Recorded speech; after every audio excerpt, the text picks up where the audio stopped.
masuki hadirat-Mu, membawa pujian bagi-Mu Yesusku. Ku memandang wajah-Mu, bersuka di depan-Mu, sambil menceritakan kasih-Mu. Ku mengangkat tanganku, bersorak-sorai bagi kebaikan-Mu. Engkau baik, sangat baik, kasih setia-Mu tak pernah berubah. Engkau baik, sangat baik, kasih setia-Mu tak pernah berubah.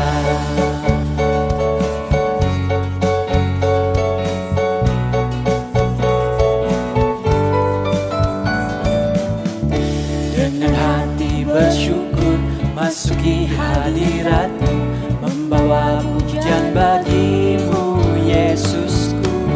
Ku memandang wajah-Mu, bersuka di depan-Mu, sambil menceritakan kasih-Mu.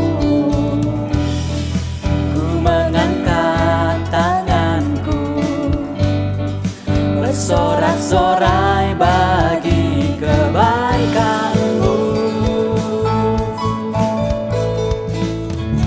Engkau baik, sangat baik, kasih setia-Mu tak pernah berubah. Engkau baik, sangat baik, kasih setia-Mu tak pernah berubah. Engkau baik, sangat baik, kasih setia-Mu tak pernah berubah. Engkau baik, sangat baik, kasih setia-Mu tak pernah berubah. Engkau baik, sangat baik, kasih setia-Mu tak pernah berubah. Engkau baik, sangat baik, Kasih setia-Mu tak pernah berubah.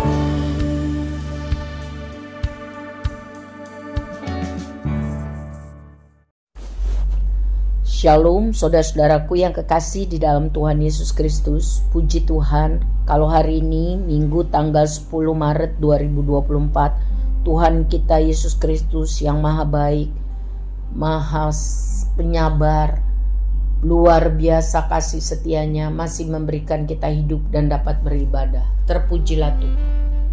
Saya ucapkan selamat ulang tahun kepada saudara-saudariku yang ditambahkan usianya 1 tahun lagi oleh Tuhan kita.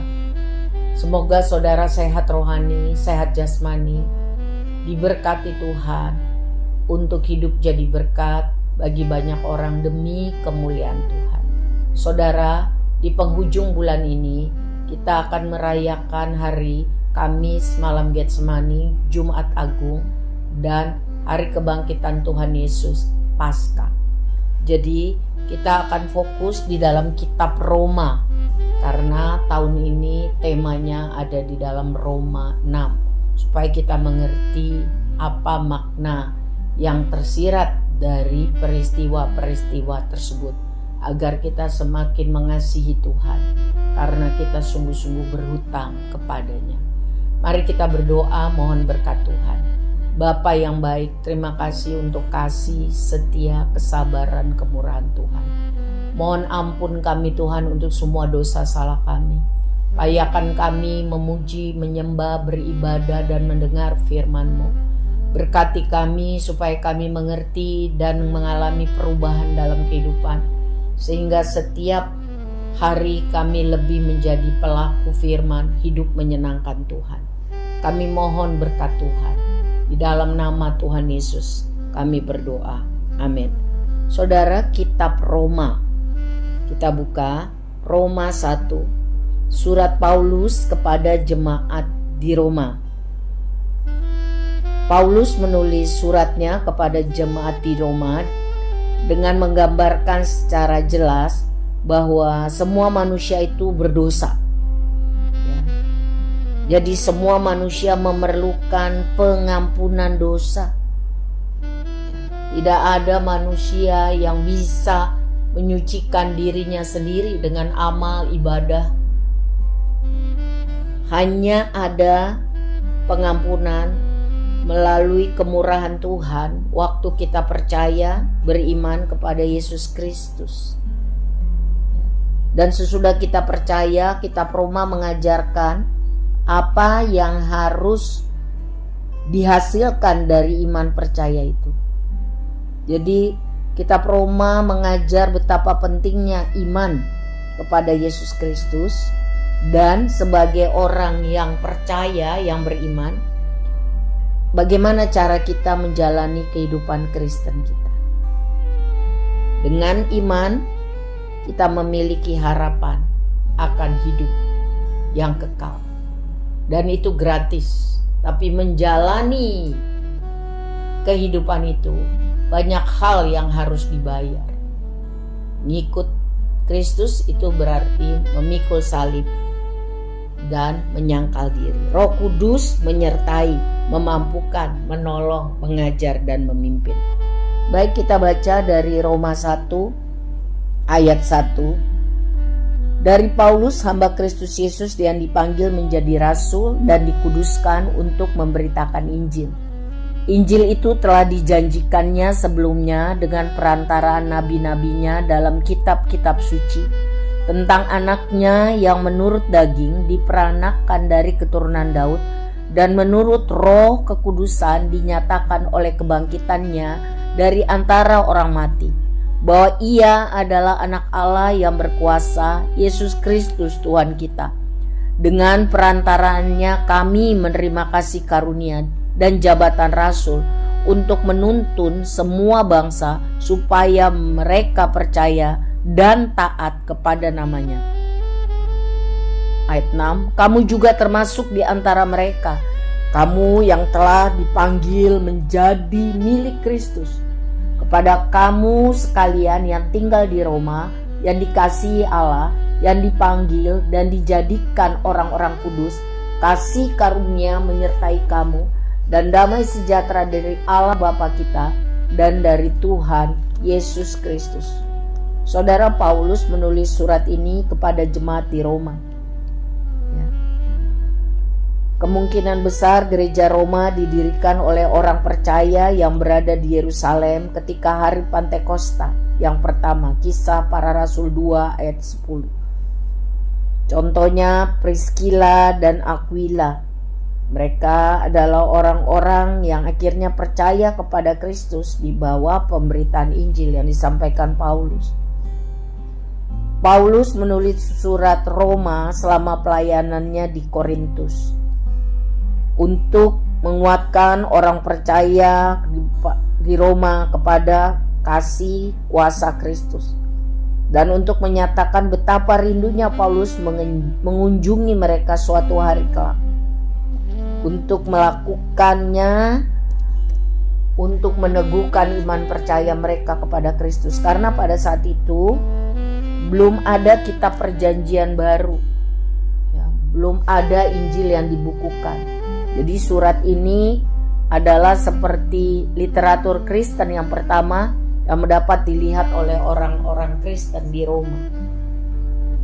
Paulus dulu seorang Yahudi yang menganiaya orang Kristen. Sesudah berjumpa dengan Tuhan secara pribadi dalam perjalanan di Damaskus, Paulus menjadi orang percaya yang sangat militan. Tuhan memakai dia menyebarkan kabar Injil, kabar baik itu ke seluruh dunia. Meskipun dia harus menjalaninya sebagai tahanan. Dan akhirnya di Kisah Rasul 28, 3 tahun sesudah dia menulis kitab Roma ini, Paulus bisa datang ke Roma sebagai tahanan. Dan dia bisa memberitakan Injil di penjara, bahkan kepada kaisar sendiri. Saudara bisa baca di Kisah Rasul 9. Paulus dengan rendah hati menyatakan dirinya seorang hamba Kristus Yesus dan seorang rasul atau orang yang diutus. Paulus sendiri adalah warga negara Roma, ya, karena kelahiran. Ya. Gak ada orang Roma jadi hamba, tetapi Paulus memilih untuk menjadi hambanya Kristus. Artinya bergantung 100% kepada Kristus dan mau taat 100% kepada Kristus, Tuhan yang Dia kasihi. Bagaimana dengan kita? Apa sikap kita kepada Kristus? Apakah kita memilih jadi hamba Kristus yang taat dan setia? Atau kita hanya cari Kristus kalau udah kepepet karena kiri kanan tidak lagi dapat menolong, tetapi sehari-hari kita hidup semau-mau kita? Bagaimana dengan saya dan saudara? Saudara, Tuhan Yesus memilih Paulus untuk menjadi hambanya. Demikian kita. Amanat agung mengajarkan kepada kita, Matius 28 ayat 19 sampai 20, untuk menjadi pemberita Injil, pemberita kebenaran. Kalau kita mau sungguh-sungguh dipakai Tuhan, menjadi hambanya Tuhan, kita harus lebih taat, meninggalkan hal-hal keinginan-keinginan daging yang bertentangan dengan kehendak Tuhan. Tambah hari lebih menyatukan diri dengan kehendak Tuhan, menaati kehendak Tuhan setiap hari, walaupun harus memikul salib, menyangkal diri, keinginan kita, ego kita, karakter kita. Kalau Tuhan katakan A, kita lakukan A. Roh Kudus akan membantu kita. Tambah hari, tambah menjadi hamba yang menyenangkan hati Tuhan kita. Secara sadar kita harus berpaling dari kedagingan yang bertentangan dengan firman Tuhan dan taat kepada kehendak-Nya. Itu namanya bertobat setiap hari. Kita semua perlu, karena kita belum sempurna. Saudara, Paulus mengatakan bahwa Yesus Kristus di ayat 3 dan 4 adalah anak Allah, Mesias yang dijanjikan, Tuhan yang bangkit. Yesus benar-benar menggenapi ayat-ayat perjanjian lama yang telah dibuatkan di dalam Kejadian 12 ayat 3, Mazmur 16, Mazmur 40, Mazmur 118, Yesaya 11 ayat 1, Zakaria 9 ayat 9, Maleakhi 4 ayat 1 dan 6 sampai 6 dan lain sebagainya. Paulus menyatakan bahwa Yesus adalah penggenapan nubuat. Paulus merangkum Injil Yesus Kristus, bahwa Yesus datang sebagai manusia melalui keturunan alami, bagian dari garis keturunan Daud, Raja Yahudi. Yang selanjutnya bahwa Yesus mati dan bangkit dari antara orang-orang mati untuk membuka pintu kasih karunia, kebaikan Allah dicurahkan bagi yang mau percaya. Dan orang Kristen, dilihat di ayat 5, memiliki hak istimewa untuk diampuni dosanya, dibenarkan, diangkat menjadi anaknya Allah.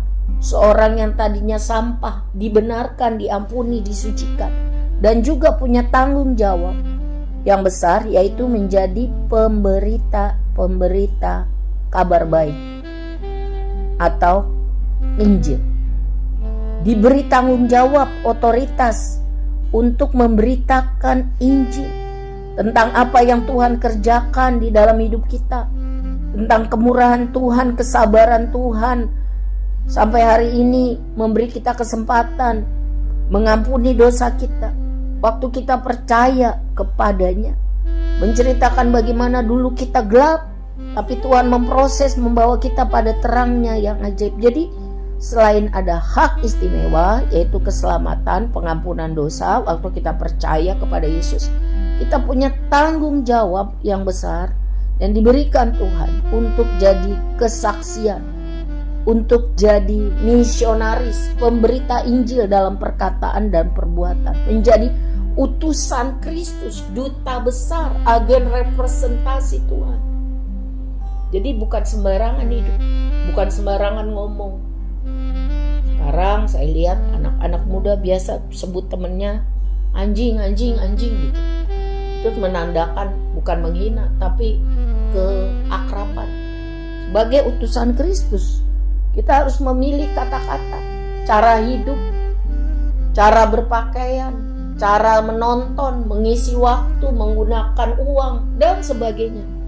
Dengan orang sembarangan. Kita adalah orang-orang yang utusan Kristus, orang-orang yang dipercayakan Kristus untuk hidup berkualitas, untuk bisa jadi saksi bahwa Tuhan Yesus sudah mengubah hidup kita.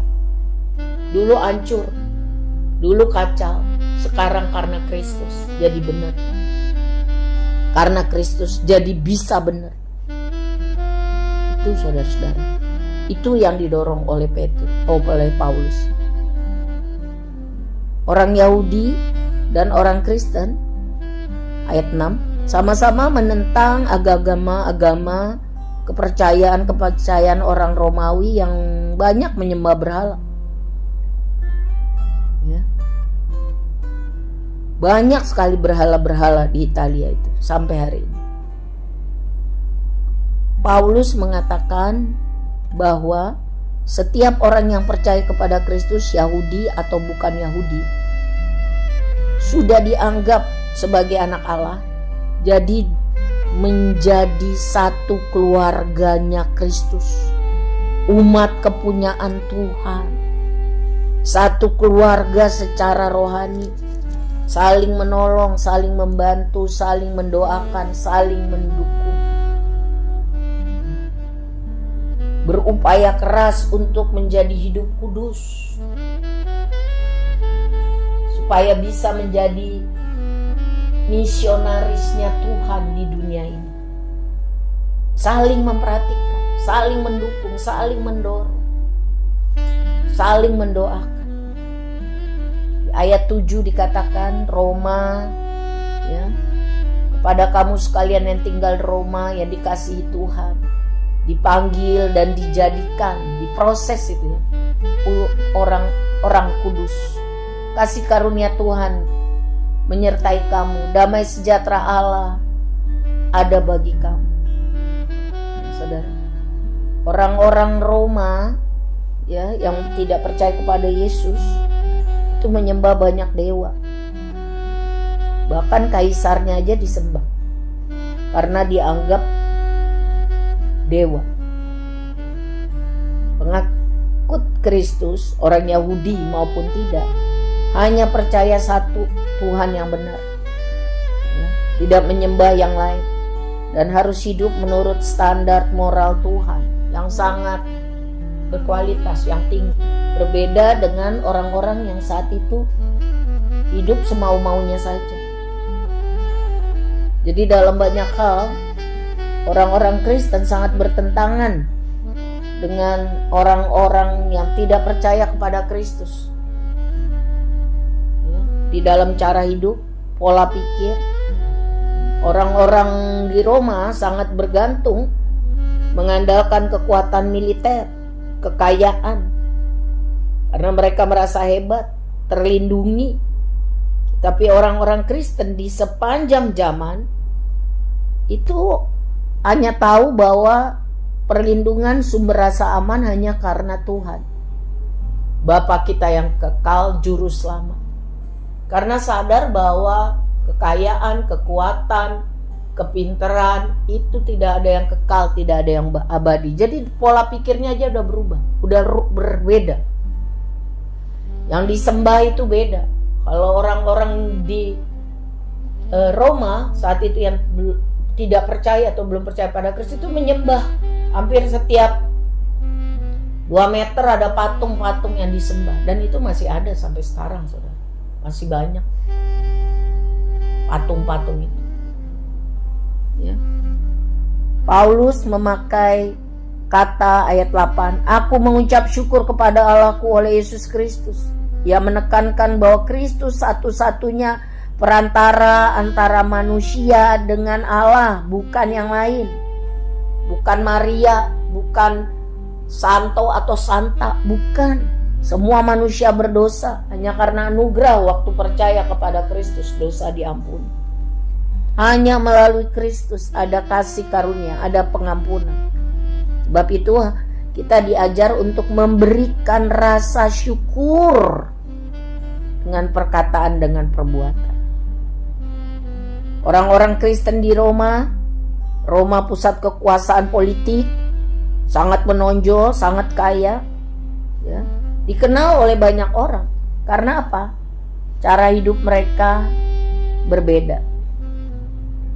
Lihat ayat 8. Telah tersiar kabar tentang imanmu di seluruh dunia. Cara hidup mereka berbeda. Iman mereka kuat dan berbeda. Harus mati diterkam binatang buas pun di satu tempat yang masih ada sampai sekarang. Mereka siap. Karena mereka tahu hidup sementara. Kalau mereka percaya, sungguh taat setia, mereka akan masuk di sorga, berjumpa Tuhan kekal selamanya. Orang-orang bertanya, kok bisa ya? Karena iman bertumbuh dari pendengaran firman, doa sesama orang percaya, kekuatan Roh Kudus. Jadi reputasi iman mereka dikenal di seluruh dunia. Cara hidup mereka saling memperhatikan, saling menolong, hidup dalam kekudusan juga didengar, dikenal. Bagaimana saya dan saudara? Bagaimana kualitas hidup kita? Apakah mencerminkan iman kita kepada Kristus? Apakah dijalankan sesuai standar firman? Terkenal baik atau sebaliknya? Terkenal tidak baik. Tidak ada bedanya dengan orang yang tidak percaya. Bahkan lebih jahat dari orang yang tidak percaya. Egois, rakus, tidak terhormat kepada Tuhan, tidak peduli orang susah, korupsi, kolusi, nepotisme, dan sebagainya. Ini tantangan buat kita, orang-orang Kristen. Pada akhir zaman, Tuhan sudah mau datang. Apakah kita siap sedia? Bagaimana dengan hidup kita? Apakah sungguh-sungguh menjadi pemberita kabar baik dengan perkataan perbuatan atau sebaliknya? Saudara, dilihat di ayat 9-10, Paulus berkata bahwa dia sudah berdoa, ya, berdoa selalu mengingat kamu, punya keinginan untuk datang mengunjungi mereka di Roma, untuk mengajarkan, menguatkan, saling menguatkan umat Kristen di sana. Tidak instan Tuhan menjawab dia pada waktu dan cara Tuhan. 3 tahun kemudian sesudah tulisan ini dibuat, dan caranya dia harus dipenjara, saudara. Ditangkap, ditampar, kapal terdampar, digigit ular berbisa, terkatung-katung. Jadi sekali lagi, diselamatkan itu gratis, anugerah, kasih karunia. Karena tidak bisa siapapun membayar itu. Tetapi mengikut Kristus berarti siap memikul salib, menyangkal diri untuk hidup memuliakan Tuhan. Tuhan menjawab doa Paulus menurut waktunya dan caranya. Jadi mari kita terus berdoa, tidak berkeputusan, dan menyerahkan semuanya. Biar kehendak Tuhan yang jadi. Amin. Paulus sangat berhasrat mengunjungi jemaat Tuhan di Roma. Selama ini belum bisa karena ada saja yang harus dia laksanakan. Ya. Tapi akhirnya Paulus ke sana juga bukan buat jalan-jalan, untuk bisa memberitakan Injil melalui penjara, melalui kesusahan hidup. Jadi barangkali sampai hari ini ada doa-doa kita yang belum dijawab. Tetap berdoa, saudara. Tetap percaya bahwa Tuhan turut bekerja untuk segala hal, untuk mendatangkan kebaikan. Selama saya dan saudara berjalan sesuai kehendak Tuhan. Dan terus berjaga-jaga, tidak jemu-jemu berdoa. Tuhan tahu menjawab doa kita. Lebih indah daripada apa yang kita pikirkan. Kalau Tuhan jawab doa Paulus, dia bisa ke Roma. Begitu saja. Dia bisa bercerita. Tidak ada teks kitab Roma ini. Karena teks kitab Roma ini adalah awal tulisan Paulus. Sesudah Roma ini kita akan baca banyak tulisan Paulus. Dan ini bisa dibaca sudah berabad-abad. Jadi berkat untuk miliaran orang.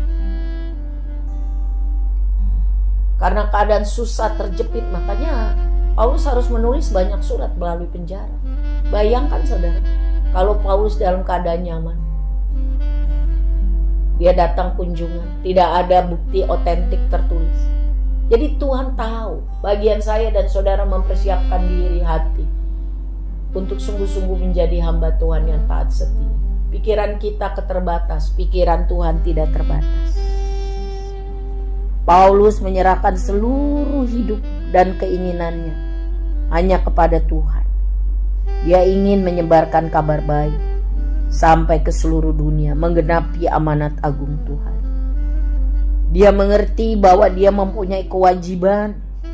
Dengan antusias dia menyampaikan Injil kepada banyak orang, melintasi semua batas budaya, melintasi semua halangan ekonomi, jasmani, rohani.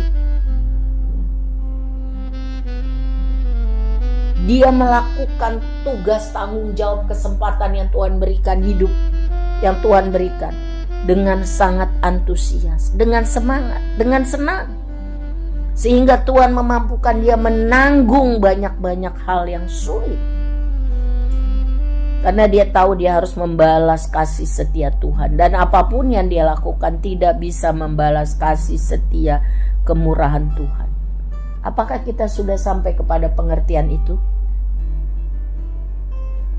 Bahwa hidup ini adalah anugerah Tuhan. Dan harus dijalankan untuk menyenangkan hati Tuhan. Meskipun saya susah, saya mau iring Yesus sampai selama-lamanya. Kesusahan jangan karena kesalahan kita. Kesusahan karena diizinkan Tuhan untuk membentuk karakter kita, pengalaman hidup kita, iman percaya kita, supaya kita bisa bersaksi Tuhan kita hebat. Tapi kesusahan karena kesalahan kita, ya kita harus bertobat. Banyak kan kesusahan karena kesalahan kita. Kurang pintar, kurang berhikmat, kurang bijaksana, kurang dapat menguasai diri, kurang bisa memanage, itu kesalahan. Ya bertobat. Sementara Tuhan masih kasih kesempatan. Tapi kesusahan yang dialami karena mengikut Kristus, karena mau melaksanakan kehendak Kristus, itu akan membentuk iman, karakter, dan pengalaman rohani demi kemuliaan Tuhan. Jadi mari kita minta Tuhan memberikan kita kerinduan, roh yang bernyala-nyala untuk menaati Dia, untuk memberitakan Injil, beritakan kabar baik kepada banyak orang. Ayat 16, Paulus tidak malu memberitakan kabar Injil. Sebab berita keselamatan itu paling penting. Kebutuhan manusia itu apa, saudara? Kalau saya mati, saya kemana? Kalau saya hidup nih, bagaimana? Itu kepastian perlindungan Tuhan, kepastian keselamatan, kepastian penyertaan Tuhan. Injil itu berkuasa untuk mengubah hidup seseorang. Jadi jangan malu memberitakan Injil. Kalau saudara tetap malu, berdoa, minta keberanian, minta kesempatan, minta kuasa Tuhan, minta ditemukan dengan orang-orang yang haus lapar. Paulus memiliki gelora semangat itu. Hidupnya tidak mudah, tapi Tuhan beserta dia. Dia sudah mati ribuan tahun, tetapi karyanya, hidupnya, tulisannya yang diilhami Roh Kudus, itu memberkati miliaran orang sampai hari ini. Dia tahu berita Injil perlu didengar oleh banyak orang. Mula-mula oleh orang Yahudi. Karena Allah memilih orang Yahudi. Bukan karena mereka baik, benar, layak, tidak, tapi karena Tuhan mengasihi dan bermurah hati. Tuhan udah berjanji bahwa dari keturunan Abraham yang tadinya tidak punya anak, Di usia 100 tahun dia baru punya Ishak. Abraham juga bukan orang yang sempurna, tetapi Alkitab mencatat dia orang yang beriman. Dia orang yang taat. Kalau kita baca, kita tahu bahwa dia gak selalu beriman, gak selalu taat. Tapi itulah standar Tuhan beda dengan standar manusia.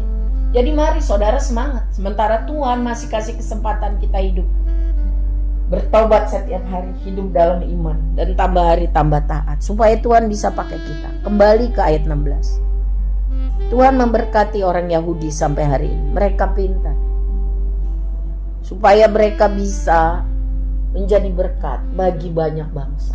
Dan sebenarnya Tuhan mau mereka yang menjadi pemberita misi, pemberita Injil, rencana keselamatan. Tapi mereka menolak. Sampai hari ini mulai banyak. Sehingga pemerintah Israel membuat peraturan, dilarang menginjil. Kalau berani, siap dipenjara. Saudara-saudara, inilah firman Tuhan. Mengatakan kalau manusia tidak hormat, menolak Tuhan, menolak taat, ayat 21 sampai 23. Mereka kehilangan akal budi, kehilangan hikmat. Mereka akan menjadi penyembah berhala. Mereka akan menolak firman Tuhan. Mereka akan menjadi penyembah patung, penyembah uang, penyembah kekuasaan, penyembah nafsu seksual, bahkan menyimpang. Dan Tuhan membiarkan. Dan akhirnya mereka akan tahu dan terlambat menyesal. Sekarang bagaimana?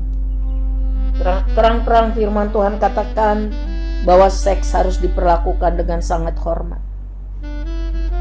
Salah satu indikator paling jelas tentang orang atau masyarakat yang memberontak terhadap Tuhan, kalau mereka menolak petunjuk Tuhan tentang bagaimana penggunaan seks yang benar. Itu harus dalam pernikahan yang kudus.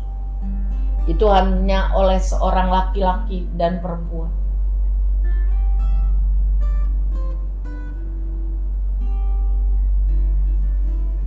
Jadi apa yang harus kita lakukan? Hidup kudus, hidup takut Tuhan, memberitakan Injil, menjadi contoh teladan, berdoa buat banyak orang, karena keselamatan hanya karena anugerah Tuhan. Mari saudara-saudara, kita sungguh-sungguh minta roh yang bernyala-nyala melayani Tuhan itu ada. Kebangunan rohani terjadi dalam hidup kita. Kebangunan rohani terjadi di dalam keluarga kita, keluarga besar kita. Kebangunan rohani terjadi di jemaat Tuhan. Kebangunan rohani terjadi di Indonesia. Kebangunan rohani terjadi di seluruh dunia. Maranatha, Tuhan datang. Supaya kita tidak tertinggal, tapi kita sungguh-sungguh menjadi orang yang menjadi pelaku firman. Sehingga Tuhan berkata, sabaslah, welcome, selamat datang anakku.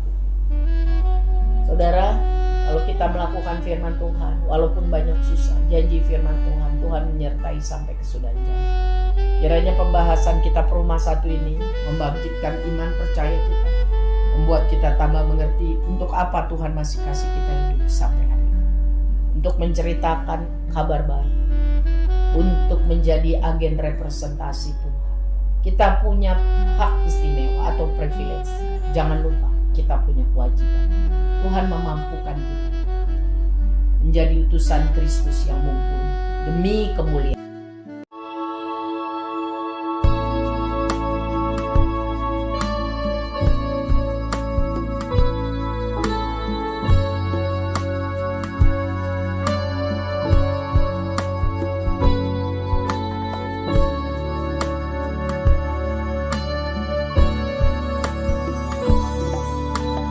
Kemanakah aku dapat pergi, menjauhi roh-Mu yang suci, Kau sahabat,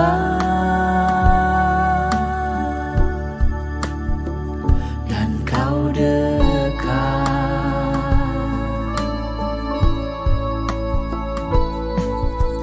Bahkan seluruh pengabdianku tak bisa membalas kesetiaan-Mu sungguh mulia dan berharga. Sungguh besar pengorbanan-Mu bagiku, terlalu dalam untuk dimengerti. Sungguh besar,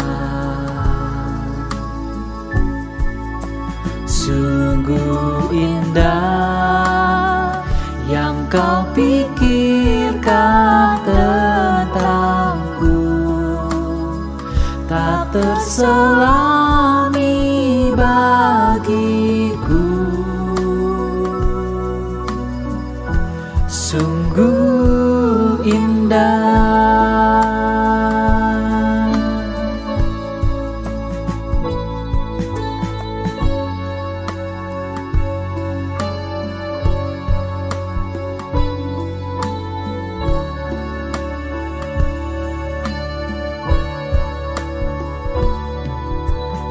Kemanakah aku dapat pergi, menjauhi Roh-Mu yang suci, Kau sahabat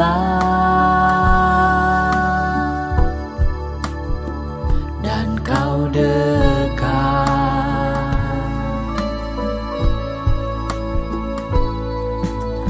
Bahkan seluruh pengabdianku tak bisa membalas kesetiaan-Mu sungguh mulia dan berharga.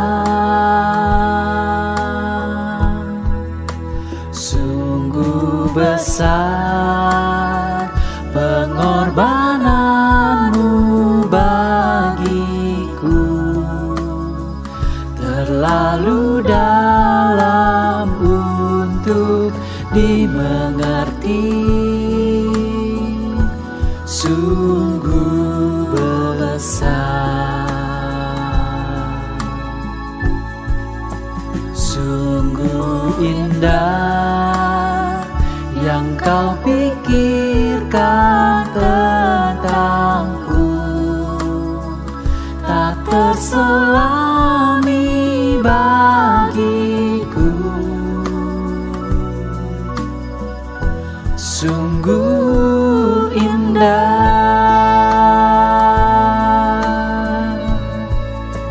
sungguh besar pengorbanan-Mu bagiku, terlalu dalam untuk dimengerti. Sungguh besar, sungguh indah yang Kau pikirkan tentangku, tak terselami bagiku. Sungguh indah, sungguh indah, sungguh indah.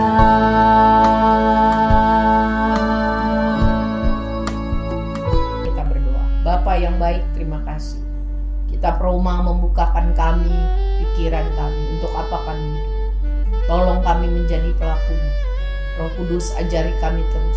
Kami fokus kepada rencana Tuhan, bukan fokus kepada kesusahan, kesulitan hidup. Semuanya sementara. Kami mau Roh Kudus membangkitkan kami, roh yang bernyala-nyala untuk hidup menyenangkan Tuhan. Bapa, kami menyerahkan hidup kami minggu yang akan datang dalam tangan kasih setia Tuhan. Temukan kami dengan orang-orang yang haus lapar akan Tuhan. Beri kami keberanian, beri kami kesempatan. Kami sungguh-sungguh ingin melakukan kehendak Tuhan. Masalah kami, masalah biasa. Tuhan, Engkau Allah yang luar biasa. Biar minggu yang akan datang kami kembali mengalami mujizat Tuhan. Supaya itu menjadi modal kami menceritakan perbuatan Tuhan yang besar. Angkatlah tanganmu saudara. Terima berkat Tuhan dengan iman dalam nama Tuhan Yesus. Kasih Allah Bapa yang sempurna dan kekal. Cinta Tuhan Yesus bagi kita. Persekutuan yang erat dengan Roh Kudus setiap hari. Memampukan kita menjadi pelaku-pelaku firman. Di dalam nama Bapa, Anak, dan Roh Kudus. Mari kita katakan amin. Tuhan Yesus berkati. Semangat saudara. Amin.